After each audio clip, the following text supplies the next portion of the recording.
What's going on, guys? My name's Caleb, aka the Crunchy Llama. Today I'm going to be taking you guys on a walkthrough through my art journal. So as you can see, I got these 3 journals right here, and believe it or not, I actually made all 3 of these by hand from scratch. I got all the paper, I got all the book board, and all the leather to cover it and everything, and I put them together using a bunch of different tutorials on YouTube. And today I want to take you guys through this one. This is my main art journal, and it's pretty much just a journal to showcase my art, and it has some journaling in there as well. I guess you could call it like a dream journal. He ruined my dream journal! But yeah, I want to show you guys some of the pieces I created and maybe convince you to make your own. So without further ado, let's get right into it. So on this first page in here, I have a if lost, please return to kind of page. I created this page just in case I ever did lose this journal, and it's got my address, and I actually even put my coordinates. That way if I ever did lose this thing, hopefully someone could return it to me. It's got a lot of time and dedication put into it, not only with just making it, but the art pieces that are in there as well. As you can see on this part right here, this is my signature inside of there, just to give it a little bit more personality and to show people when I open this up, like, hey, I actually made that in there. But yeah, that's the first page here. So on the second page, I made what's called a pencyclopedia. I use this page to record all the different types of pens that I use in here, which for this book I just decided to stick with Microns, and it lets me know what kind of stroke the pen is gonna give before I use it on an art piece, and that way I can just see the thickness of the line. As you can see, I wrote some notes about them too, like I like the Micron 3 and 5 the best. I also did some work with a Sharpie Magnum, and just so you could see the size of the stroke there, it's pretty big. But yeah, I just did a line and some dot tests and created my pencyclopedia for what I'll be using for the rest of this journal. You can also see in here there is some stitching, and yes, this is the stitching. It's done handmade. It's a nice little bragging point when I show people my journal. On most of these pages do have some writing on them, which I'm gonna blur a lot of it out just because it gets really personal. This one is just an introduction of who I am. A lot of people say they like my handwriting, and that's just because I try and fill every single inch of every page. I don't want any pages going to waste. But yeah, let's get right into the first art piece. So this is my first art piece that I ever really finished and was proud of. As you can see, it's kind of a 3-dimensional skull. I made this by only using the Micron pens that I showed before. And what I did to make this, I actually created a grid with a ruler, and then created a grid online, and I kind of did one of those tracing things where you trace each box in and makes all the proportions look correct and stuff. I don't know exactly what they're called, but they're usually in like kids coloring books and stuff. And that's what I did to create this first one. A lot of artists would call that cheating, but I think it's just practice. So hopefully I'll be able to freehand something like this in the future. But it did give me a lot of practice with the shading and the line shading, which I had never done anything with that before, but I like how this one turned out.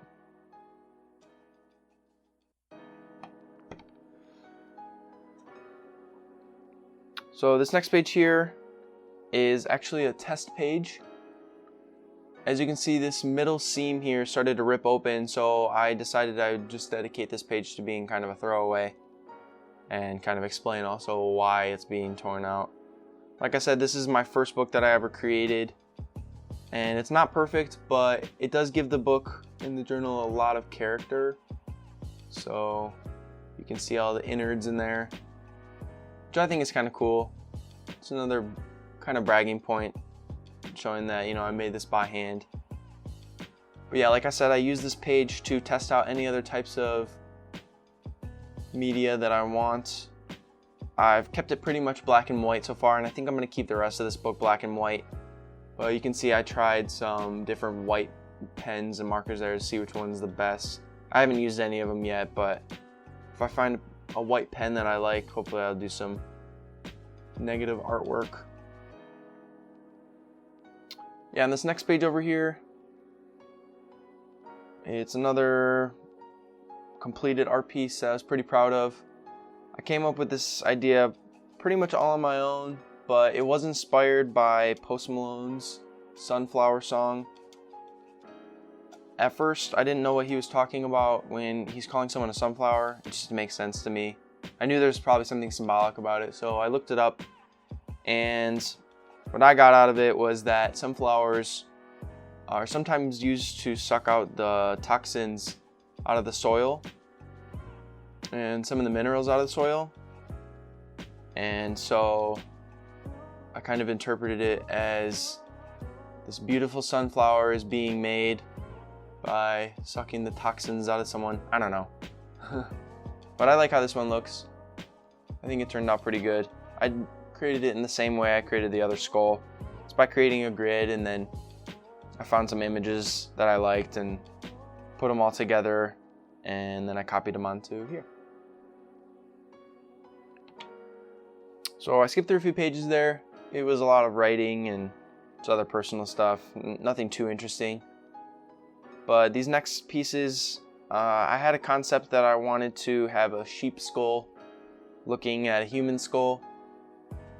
And when I was all done with it, I liked how it looked, but I didn't think they matched enough to be one art piece. So I decided to separate them and make this one a little bit more funky. I added some lines to the outside and just kind of tried to get a little bit more creative with it, because I'd already created a skull and I didn't want to repeat the same thing.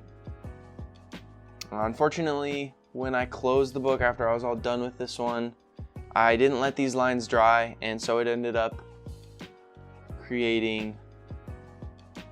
smudging a little bit. That's okay. Thankfully, I learned something, and hopefully I won't do it again in the future. This next piece here is kind of just doodling. I actually created it while I was at work, and I was getting kind of bored.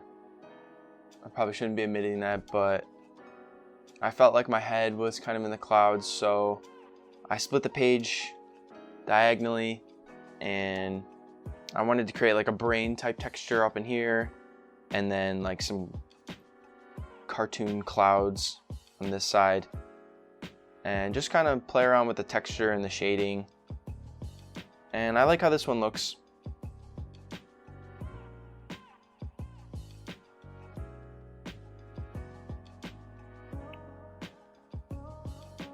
Here here's a poem that I wrote about diarrhea. I guess I had diarrhea this day, so powerful that it moved me to write something about it. Yeah, maybe I'll read that off, I don't know. This next piece is just some squiggle art. I've actually been doing stuff like this since I was like in elementary school, and I never really considered it art because it's just a continuous line. But as I got older, I thought if I took some more time and was more precise with the lines, that I could make this into a cooler looking art piece. And that's exactly what I did. So I just made it that there's one continuous line and the line can't intersect any other part of the line. And I wanted to fill in as much space as possible. So I think I actually started with this one on the right here, and I liked it, but it wasn't as intricate as I'd like. So I made this one with a lot more tighter squiggles and more intricate pieces to it.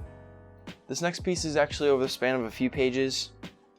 It's my tutorial on how I made this book, which I want to make a video for, and I think I'm going to make a video for pretty soon here. But I made this tutorial, and I thought it'd be kind of meta to put a tutorial on how to make the book inside the book that was made that way. I don't know. I think it's pretty cool. I drew some little diagrams, and hopefully you could be able to follow this instruction step by step and make your own book.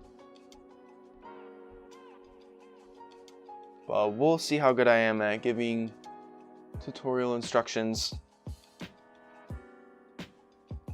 Anyway, yeah, hopefully you can make your own too. There's a lot of benefits to making your own book.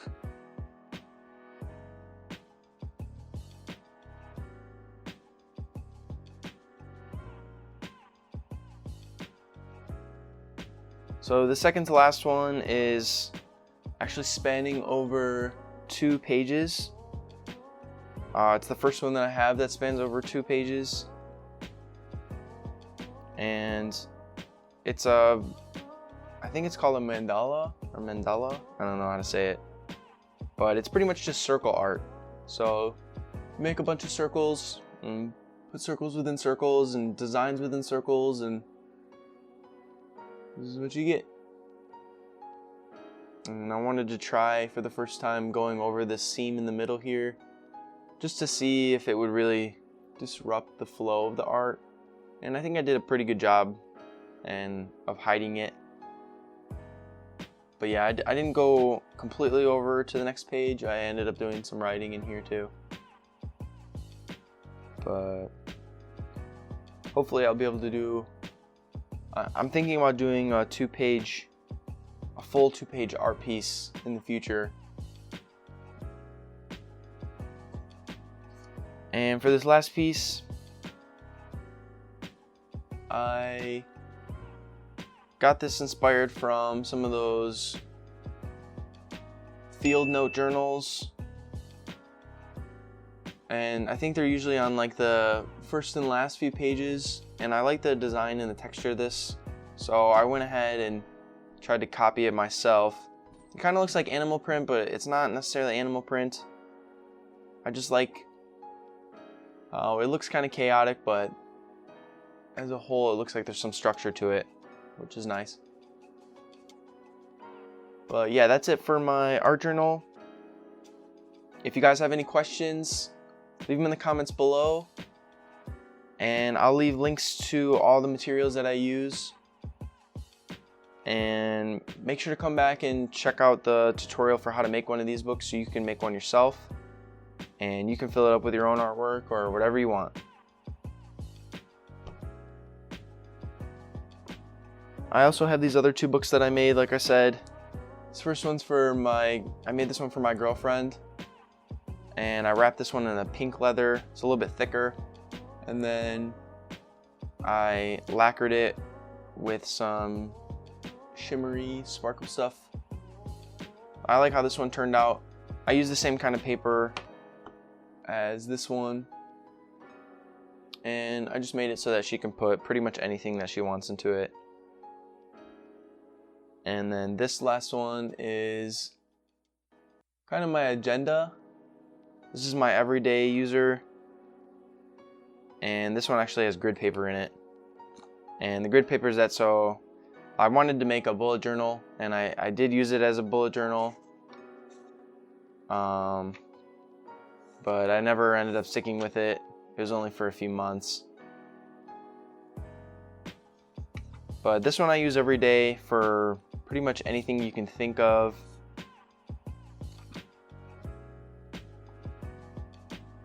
It started off with this red fake leather in there, which is actually paper based, and I thought that would look really cool up until I was trying to put it over this embossed cover, and it ended up ripping, so I thought a sticker bomb would look pretty cool over that, and that's what I did.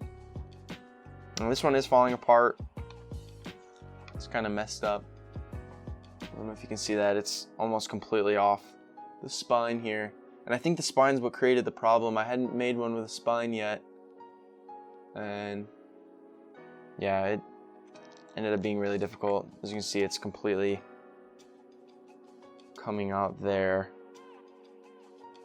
But hopefully when I make my tutorial, I can give you guys a what not to do so your book doesn't end up like this. As you can see, Batman is there saving the day, holding on to the book that's inside. But yeah. Oh, I also made a little bookmark to keep my place because, like I said, I use this daily and it's easy to get lost. There's about, I think, 300 pages in here in total. I figured I wanted it to last me a year, and if I did a page a day, then that would do it. So yeah, this was a friendship bracelet that wasn't big enough for any wrist, so I turned it into a bookmark. But yeah, I hope you guys enjoyed my little walkthrough of my journal, and stay tuned. I definitely will be making a tutorial in the future on how to make one of these. Give it a like, subscribe. See you in the next one.